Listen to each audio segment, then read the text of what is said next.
So Israel, it's good to have you here, and I want to welcome you to the summit. The reason why I thought you would be great as a speaker, even though we've only known each other for a short time, I thought that mission-based speaking is really important because a lot of people don't see public speaking as kind of a mission-based job, like a service that they're doing for the world. But you're different. You see it that way. You view public speaking as almost a person's duty. So I wanted you to come on to talk about why you feel so strongly about the power of public speaking and how entrepreneurs, coaches, anybody on earth could use public speaking to make the world a better place. So give us a little bit about you. Tell us a bit of your origin story. Every superhero has an origin story. What's your origin story? Well, first off, Ron, I want to just say thank you, by the way, for thinking of me and inviting me on. When you gave me the opportunity, I said 100% I would love to come on and share a little bit about what you're talking about in terms of our responsibility, I would say, to show up as speakers. And, you know, quick backstory, quick fact about myself. I love history. And that wasn't always the case as a child growing up, but I love to study history. And when you study history, when you study the greats like Solomon, like Jesus Christ of Nazareth, like many other patriarchs, when you study the greats, they all have this one thing in common. And that one thing is what I call the service of speaking. And what the service of speaking is, and it's really what I've given my life to now in terms of being able to train up leaders and entrepreneurs to use the service of speaking in their life and their business, is showing up as a servant with when we speak, right? I believe that the highest level of service is actually speaking. It's not just somebody washing your car. It's not just you going to the laundry and somebody doing something for you. It's not just you going to, the new spot or a restaurant. I believe that the highest level of service is actually when someone gets on a stage, whether in person or online, and starts to share their heart, share their experience, their expertise, and their education with the people that are hearing. And for me, Ron, what's funny is I wasn't born speaking correctly or speaking right. I had a stuttering problem. I stayed back in second grade. I used to take a lot of speech classes. They said I was retarded. They said I wasn't developing properly. When I was held back in second grade, it was because I couldn't put words together. I was completely terrified of public speaking, but now I'm like one of the biggest advocates of speaking. So it's kind of funny. So no, that's pretty interesting. I think it's interesting how many speakers have overcome naysayers or overcome childhood issues or things of that sort. And it almost became their personal mission to prove people wrong, right? It's like, yeah, you know what? Y'all made fun of me. Like, I'll give you a great example. I grew up in East St. Louis, and um, people, I'm the tallest person in my family, and I'm 5'6". Okay, so so everybody else's houses had a roof like this, right? Our house had a flat roof, right? But everybody was at our house every day to play basketball because I had all of the stuff, right? And they would say, "Oh, y'all some little people or midgets or whatever," and yeah, that's why y'all got that little bitty house, right? But I'm like, you're over here every day, right? But as I've gotten older, I've always been like, you know what? No one's ever going to talk about the size of my house ever again. So I'm going to always going to have like the best place out of all my friends or one of the nicest places out of all of my friends. So I can kind of see how that pushes you kind of internally to want to overcome the naysayers. But I may be making an assumption, but how did that affect you going forward? Yeah, no, I think you hit it right on the head. I think there's a great principle I talk about a lot, and it's what you typically don't have as a child, you value as an adult, right? And I think we shared this when we first connected. Like one of the things that I didn't have as a child that I speak about all the time today, and you're right, it's kind of like not to prove people wrong, but just kind of like stepping into like my identity. And it was four things that I didn't have as a child because my dad passed at a young age. He's back here somewhere on my screen, but he passed at 29 years old of a massive heart attack. I was only about 3 months when my dad passed. So growing up, I had that desire, Ron, in my heart to just sit down and have a conversation with my dad. And I wanted these four things from him. And those four things, just to close the open loop here, was number one, identity. I wanted to know who I was. Number two, I wanted to know my purpose, like why I was here, because I was questioning. I was like, okay, well, why am I here? and I had a near-death experience as a young child. So I came back. So I was like, okay, why am I really here, right? And I was looking for that answer for my father. Wasn't there, so I kept searching. And then number three, I wanted vision, and this is a big one for me because I always tell people you get your voice from your vision. People talk about finding your voice. You're not going to be able to find your voice unless you can find your vision first, right? So I wanted my dad to tell me my vision. I wanted him to give me my voice. And then I wanted him to give me number four, which is a custom plan. And what's crazy, Ron, is that those four things that I didn't have as a child, I didn't have the privilege of having it because my dad was taken away from me at a young age. What do I do now? I make sure that in all of the things that I'm doing, typically on any stage that I'm on, whether it's online or offline, I always instill at least one of those four things in my presentation. So I would agree with you 100%. I think you make another interesting point, which is I can't remember who said this, but they said most people are like avatars, like the movie Avatar. They're looking for someone to plug their tail into to help them to recharge, right? And I think that not only do they do it to recharge, but for confirmation that they're good enough, right? So, how do you help people who come to you and they say, I want to be a speaker. I think I got a story, but there's that little bit of doubt that maybe their story isn't strong enough or maybe their story isn't good enough. How do you help people that come with that bit of insecurity? Well, I love the question, and it's going to sound cliche the answer, but it really has to do with mindset. Have you ever heard of the books Cyber Cybernetics? You heard of that book? When I was a kid, I used to make fun of the commercial Yeah. by L. So Ron that Hubbard. like I used to make like fun of that commercial, man.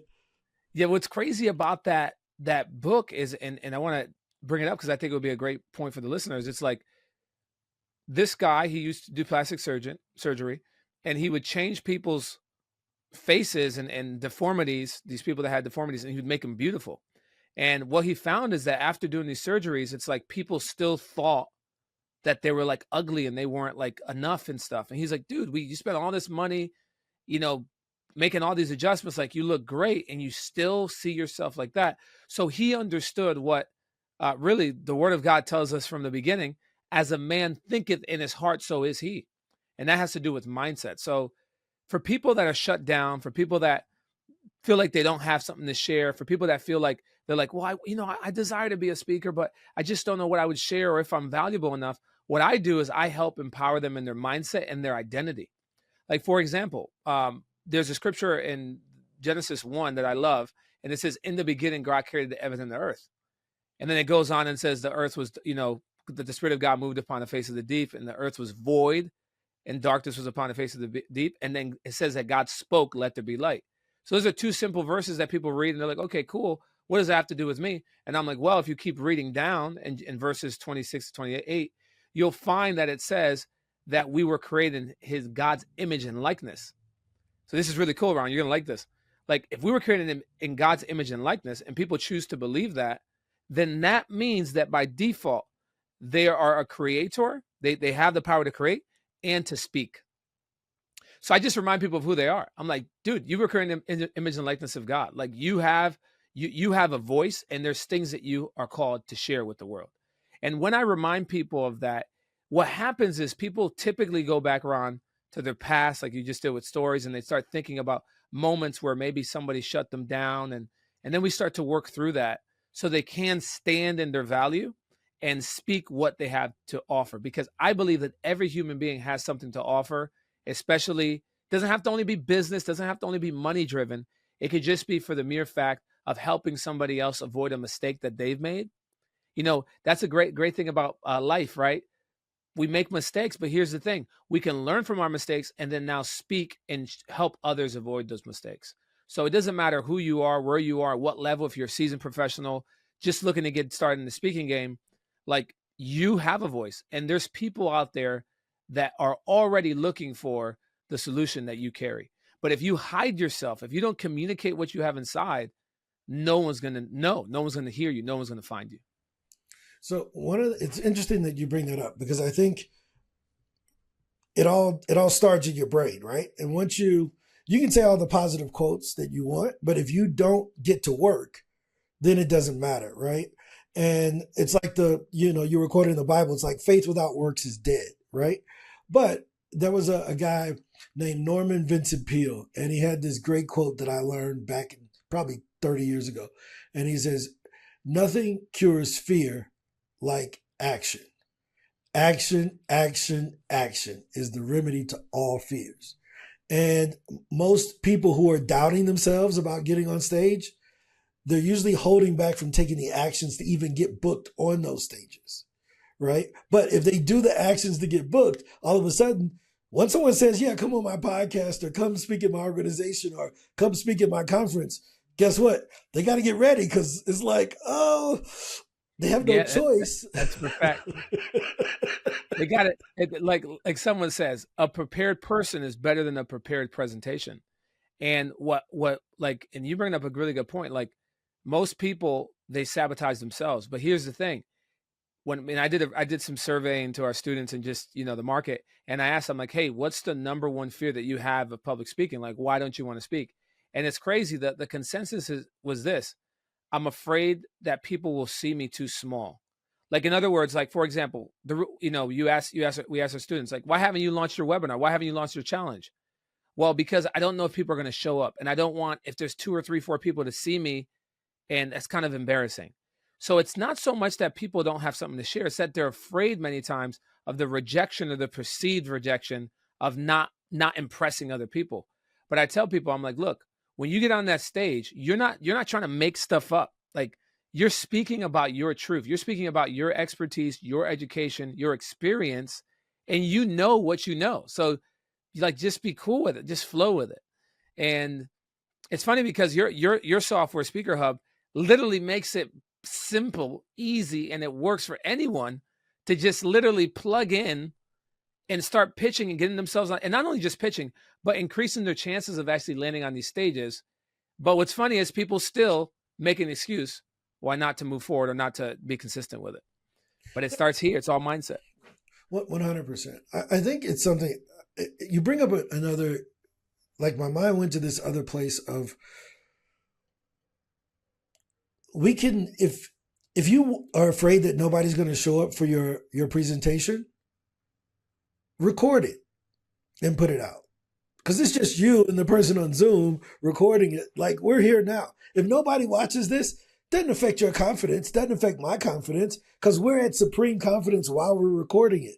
And think about all of the great music that wasn't a hit when it first came out, or the great painters and artists that weren't who they were, who we revere them for now when they first were living. Now that they're dead, we're like, oh man, that person was great. So they didn't have a big audience while they were alive. But over time, that audience built. I think J.K. Rowling and a lot of different people, their stories, like the Rocky movie, wasn't a hit right off the bat. But over time, it became like, oh, Rocky, yeah. So give yourself time to get better. Give yourself time to build momentum. The best thing that I've ever learned is I would rather fail and be terrible, because I think I'm okay now compared to where I was 5 years ago doing these interviews, right? But when I look back in 5 years, I'm gonna be like, man, that interview with Israel was terrible, right? I talked way too much, right? Because by then I would have gotten that much better at interviewing. Does that make sense? But yeah, no, it makes perfect sense. I'm gonna agree with you 100%, Ron. I mean, it's like people talk about the imposter syndrome, right? And I always like, and this is not to cut you off, just to confirm what you're saying. Like, people talk about the imposter syndrome, like Israel, like, but I haven't done anything. So how can I speak on the stage, or how can I move forward in helping these people if I haven't done anything? I'm like, well, interesting. There was a young Hebrew boy, because I use a lot of the word and just history to just teach people. I'm like, there's a young Hebrew boy by the name of Joseph who was in prison for 12 years in prison. And he was in prison, and from one conversation was transitioned into the palace, had one conversation with Pharaoh, who had a problem. And then Joseph became the missing piece to his problem. And he also brought peace to Pharaoh. And then the door was open to Joseph to be entered into the palace and take everybody else's job. He got this boy in prison 12 years, goes in and takes everybody else's job in the palace, and nobody was mad about it because Joseph actually saved everybody's life, because Pharaoh was going to get ready to take everybody out because they weren't able to interpret his dream. But I just encourage you, like those of you listening, like if you're stuck with imposter syndrome, think about Joseph. Like step into it, because what qualifies you is not what you've done. Because some of you, we've all made mistakes, right? What qualifies you is your gift. That's the key. Your gift and what it could do in the lives of others. And the beautiful thing, Ron, about us as people, as speakers, is that when we speak, we don't speak for ourselves. Like you and I are not on here for ourselves. Like we're on here to share wisdom, to share knowledge, to bless the people. And those are going to be listening to this. Like that's how you have to see yourself as a speaker. A tree doesn't eat from itself. A tree bears fruit, but other people come to the tree to eat. It's the same way you need to see yourself as a speaker. And the faster that you adapt that mindset, the more easier it's going to be for you to start scaling on stage and doing what you need to do. Yeah. I was in the car with my mom one day, and she had asked me something, and, my response was like something that probably a little bit less respectful than what it should have been. Right. So her response to me was more aggressive because she's mom. Right. And I'm like 30 something at the time. Right. But we're in the car with my 3-year-old little niece, and Yasmin says, both of y'all just need to listen to each other. Whenever he says something, you don't listen. And whenever she says something, you don't listen. And we just looked at each other and died laughing because she was so right. Right? The truth is the truth, no matter who says it. What had my 3-year-old niece done to command that type of, to say, well, I've lived 3 years. I can tell this 60-year-old woman and this 40-year-old man what they should be doing. The truth is the truth, no matter who says it. So if you believe that you have the truth in you, share it. You should be getting on stage, share it. Just like my little niece, she didn't ask for permission. and she risked a butt whooping, getting an adult conversation in order to solve it. So I thought it was interesting. Yeah. Like sometimes we think that our special words need to come from someone else. If it's the truth, it don't matter who it comes from. Exactly. So get on stage and tell your truth. If you listen to this, follow what Israel is saying. Be David, be my little niece, but be you first, Yes. Yes. And it's so needed in this time, Ron. Like we're living in an age where most people are shut down. Most people are living a life by default and not a life of design. They're just going by to get by. And if you have an ability, if you have a history, it's not just a story. It's not just storytelling. I call it history revealing. Because when you stop making your history a mystery, that's when miracles will start to happen for your life. Like the things that are tough, the difficult moments in life that you've gone through, start sharing those things. And you're gonna be surprised. Like today, we just finished right before this. I'm in a challenge, a 5-day challenge that we do. And we got about 50 some people from all over the US. And there was a gentleman in there and a woman as well. And they were on there sharing about how my history had touched them. Because I shared with them, and I'm going to be vulnerable with the group here, one of the lies, Ron, that was holding me back from really speaking and kind of going out there and really doing the things that I was called to do was this. I must protect myself or I'll be hurt. I have to hide. That was like the subconscious thing that was eating my lunch. And partly because my dad stepped into eternity at a young age. So I had that there. But then I also had an experience, Ron, which these two people in the challenge related to me, that I was unfortunately touched inappropriately. People could like to call it molested as a child by a family member.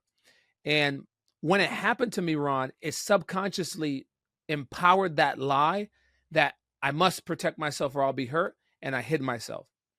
And with me hiding myself, my vision got tainted, and that also took my voice. And it wasn't until I, received healing and clarity and kind of like said, you know what? No, I got to change my mind here. I got to step out. I got to get out of my, I got to get out of my own way.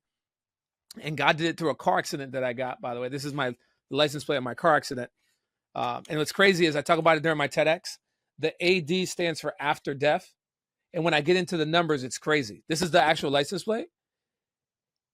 But I tell people, it's like, you don't have to wait for a catalyst to happen in your life.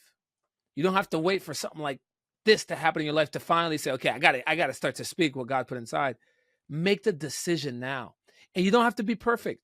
You just have to be purposed.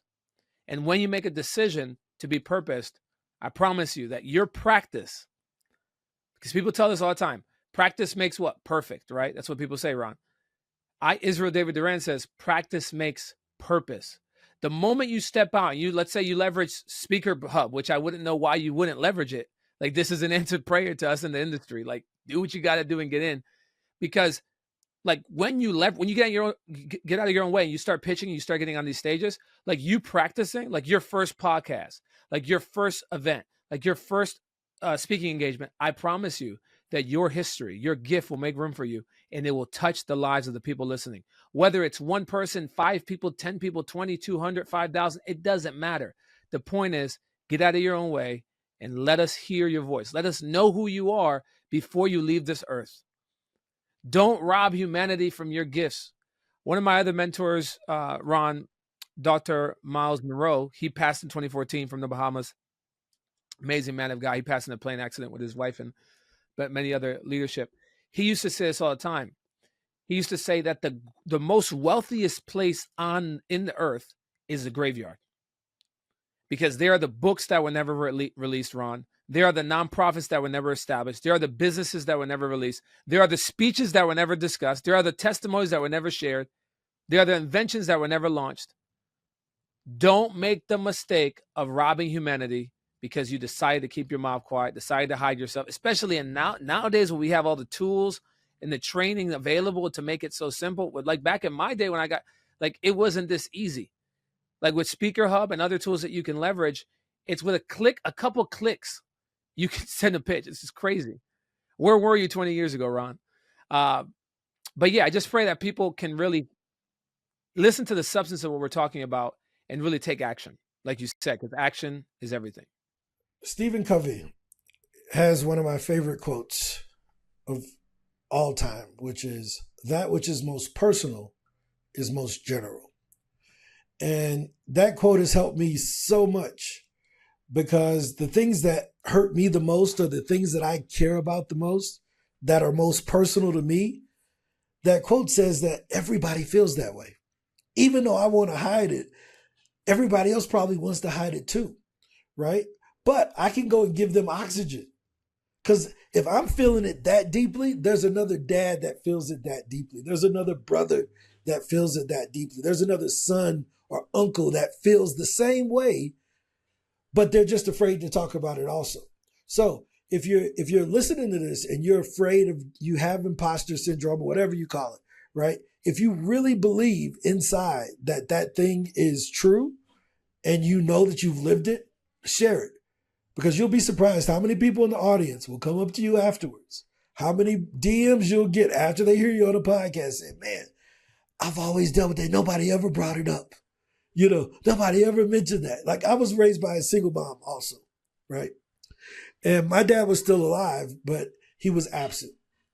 And when I became 40, I started this group called the Mama's Boys. And it's me and my friends. And we didn't realize all of us are raised by single moms. But we had these certain characteristics that you only get from having an absentee dad. Passive aggressiveness, all these other things that you really didn't know you picked up from, just not having a dad around to give you that masculine energy, right?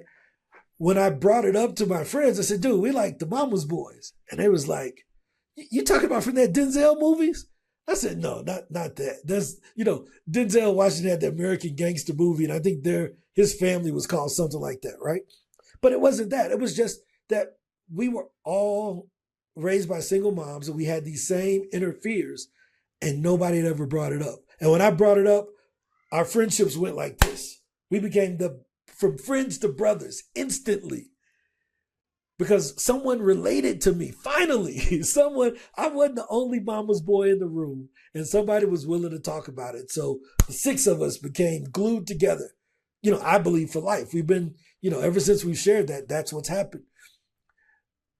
A lot of you all are missing that opportunity because you're holding that thing so personal and you're afraid to talk about it because you think you're going to be embarrassed.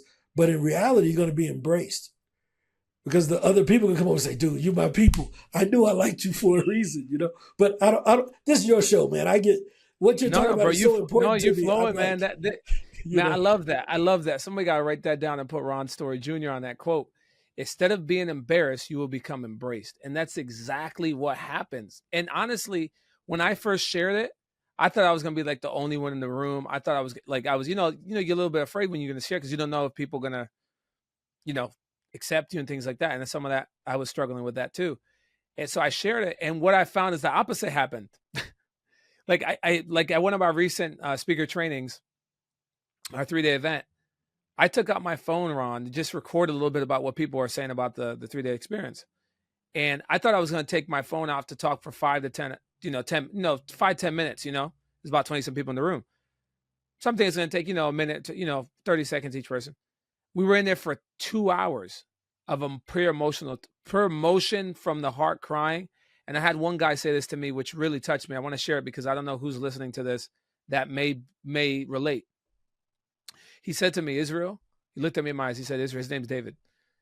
He's one of our students. My middle name's David, so it's like there's a connection between us. But he said to me, Israel, my dad is a pastor. He's not with us anymore. He passed away. And I was a pastor's kid. And I chose a different path. I just chose a different path. And I feel like I could be vulnerable in this place. And he said, because of what you shared yesterday, because I shared what happened to me, he said, I can relate to you. Because I too was molested as a young child. And they stole my voice from me. Ever since it happened, it felt like they just took my voice from me. But I'm feeling that I'm finding my voice again in this place. And he said, thank you. And that, dude, I was over here I'm trying to hold back tears and I'm over here crying. Because, what else can you say to somebody? Like Ron, the speaking on stages, the fees are good. Like Ron with Speaker Hub, you can get on there, you pitch yourself or whatever you like, 2,500, 10 grand, 25K, whatever, wherever you're at. That's good. All that stuff is good. Being able to present on stage, but that stuff is all good.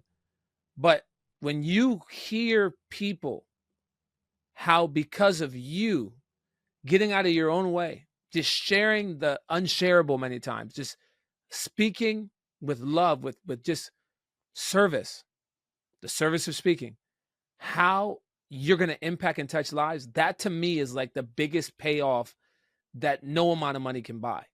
When another human being shares with you how you made a difference in their life. So I'm about to get emotional about it right now, but that's really what it's about. So I pray people are really listening to this, Ron, and they're like, you know what? I hear you guys, Ron and Israel. I'm gonna take action. I'm gonna take action. I'm gonna move forward. Dude, guys, there's no risk here. You get a free trial for Speaker Hub, and you can move forward with the process. You mentioned voice a lot, right? People finding their voice, right? What does that mean, right? Because we hear it.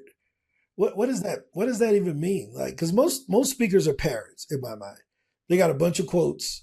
They got a bunch of stuff that they done took from somebody else. They heard someone else say it. They gonna paraphrase it and say it their way and take credit for it. And I'm like, but how do you find your stuff, right? So when you say find your voice, what are you referring to? So I love to incorporate your history, like your history, into whatever you're doing as a presentation. So that's really finding your voice. Like I have these 4 questions that I teach people. They're called the 4 questions of purpose. And I'll tell them really quickly here just so you guys can get some more game. But these 4 questions, I help people to find their voice and to find their purpose, because you kind of know how, like, when people say you can't have the cart before the horse, or vice versa. Like, you can't have your voice without purpose, because your purpose will always precede your voice, because purpose always comes before vision, and your vision and voice are connected. And here's the beautiful thing about purpose. You can't have purpose without having identity, because your purpose comes from the person that created you, right? So I have these 4 questions. They're called the 4 questions of purpose, that help people get clarity in their purpose and their identity, so then they can see clearly their vision and where their voice is, what they're uniquely designed for, and what they were put on earth to do. And those 4 questions are the following. Number 1, what do you love to do? So people tell me all the time, Israel, I don't know how to find my voice. I don't know what to do. What do you love to do? Start there. What you love to do typically reveals a gift that you have. Okay, it reveals a gift that you have. Number two, and do you mind if I share these four? Keep going. We listening, man. Number two, I'm just confirming because I know I'm not taking them. Number two is, what do you hate? Now that question typically gets people to move back and they're like, well, wait a second. What do you mean what I hate? That's a strong word. But I use the word hate on purpose because the things that typically make you angry are the areas where you're called to become an answered prayer in. Like, for example, I'll give two examples. Moses in the Bible, right? Moses was one of the humblest men that ever lived. That's what the word says, right? Moses, one day he was defending one of his Hebrew brothers, and he by accident killed another Egyptian. He killed him by accident. And then the word says that he ran away from Egypt, not because he killed the man, but he ran away from this saying, who made you a deliverer and righteous judge over us? And it came from one of his other brothers, his Hebrew brothers, and he ran away.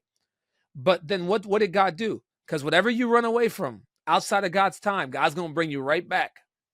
This is true. If he did it with Jacob and Esau, Jacob ran away from Esau, brought him right back. Did it with Peter and Jesus, Peter ran away from Jesus, Jesus brought him right back.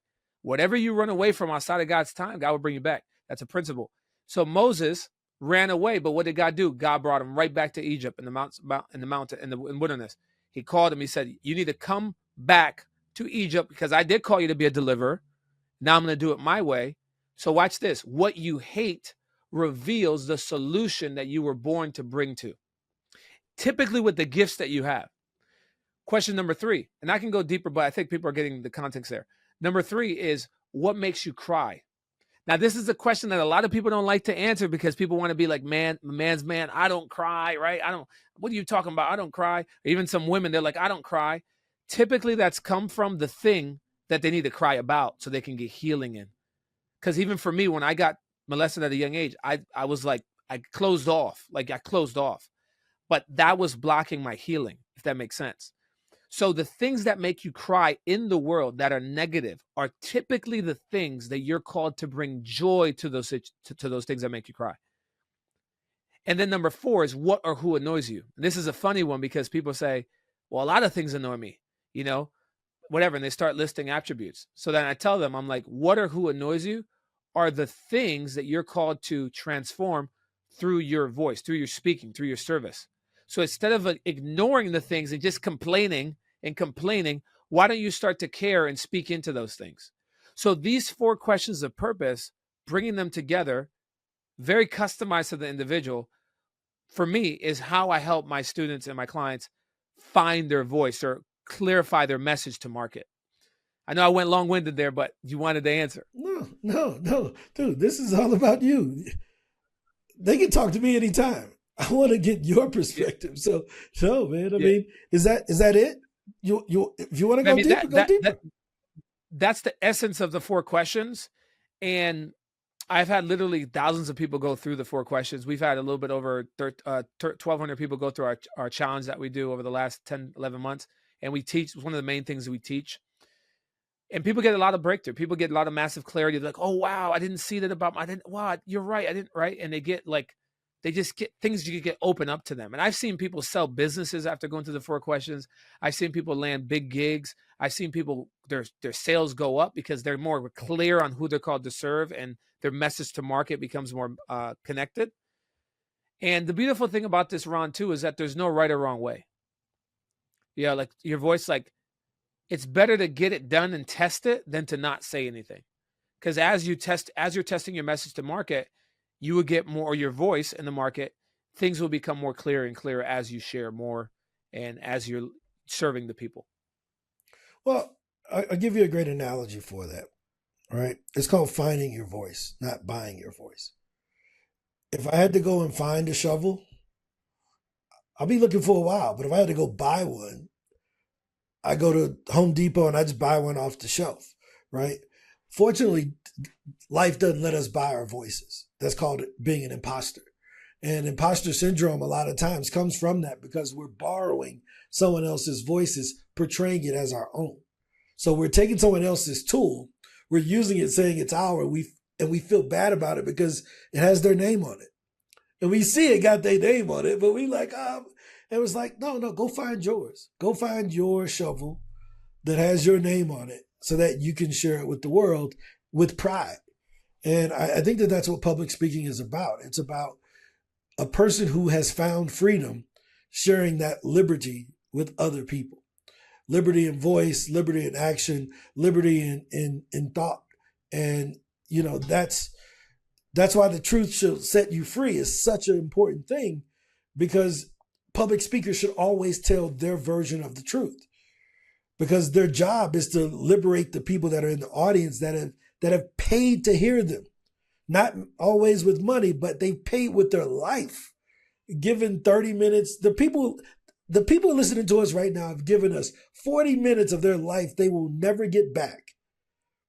That if we don't deliver something of value to them, they could have used this 40 minutes spending with their kid, calling that person they needed to call back to apologize. They could have been doing something so much more valuable. So I take these things very seriously. So you never have to apologize when you're sharing something of value, because that's why they invested the 50 minutes to listen to us, No, 100%. And I'm going to say this, like a lot of times people, they don't know that what they have to offer is valuable. I was just sharing this today in the challenge, like what you see as trash, like your knowledge that, oh, this is basic, everybody knows this, is typically someone else's treasure. And it's funny because many times with the first time speakers, I'm sure you see this a lot. They're like, well, who's gonna care about this? This is just this. And they share it, and the people are like, oh my goodness, this is what I needed, right? So as speakers, we're called to share our trash, to say that, but it's really someone else's treasure, but it will always lead to someone's transformation and helping them to buy back their time. You're right. People are investing their time here, but we pray and hope that they're actually listening to us, but they're gleaning on years of experience and knowledge to hopefully help them buy back their time. So sure, they're investing 40 minutes watching this, perhaps more time, because you have a lot of great speakers and a lot of great content listening to other people, which is good, but all of that's going to help them to buy back their time and hopefully help them accelerate. No, that's a big deal. Any closing thoughts? Because you and I can talk for 5 hours. I mean, we had a 15-minute meeting the other day that went for an hour and 45 minutes. So I mean, we could talk forever about this stuff, because we care a lot about the people that we help and that we work with. What's the one question or one thing you want someone to take away from this investment of 45 minutes with us? If you choose to live a life that is of service, it will always lead you to speak into the lives of the people that I believe you're destined to speak into. Make the decision to take it higher, to be more focused, to go all in with what God has called you to do. Because I'm telling you, just like Zig Ziglar always said, if you help enough people get to where they want to be, you will get to where you want to be. But Israel David Duran says this: if you just help one person get to where you want to be, get to where they want to be with your voice, that is worth it. What you're going to find is when you go after one, it will be a domino effect where others will be impacted. Take the action, move forward. We want to see you shine.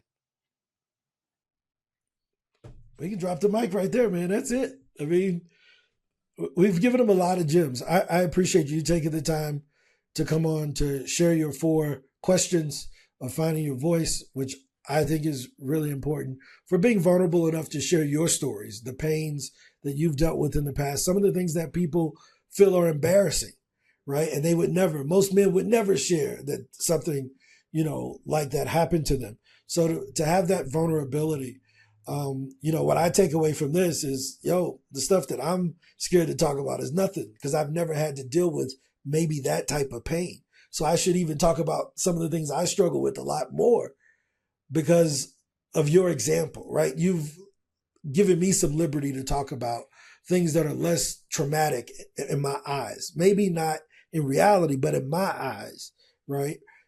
It gives me the courage to say, if he can be courageous about this and do it with pride and continue to be who he is, I can be courageous about this other thing. And hopefully the other people that are listening, they feel the same way. We got to combat the ignorance in the world. I'm a firm believer. I call it counterintelligence. The ignorant people have no shame getting on Instagram, YouTube, or whatever and doing all this ignorant stuff. But it's us that are intelligent, that are doing the right thing, that have this shame or imposter syndrome. I've never seen a fool be an imposter. He never deals with imposter syndrome. He is proud to be a fool, right? So I think us intelligent folks have to be courageous enough to get on more stages, not for ourselves, but for the people that we need to help. We have to be the leader. We need it. Yes, sir. I appreciate it, man. Thank you. Thank you for having me.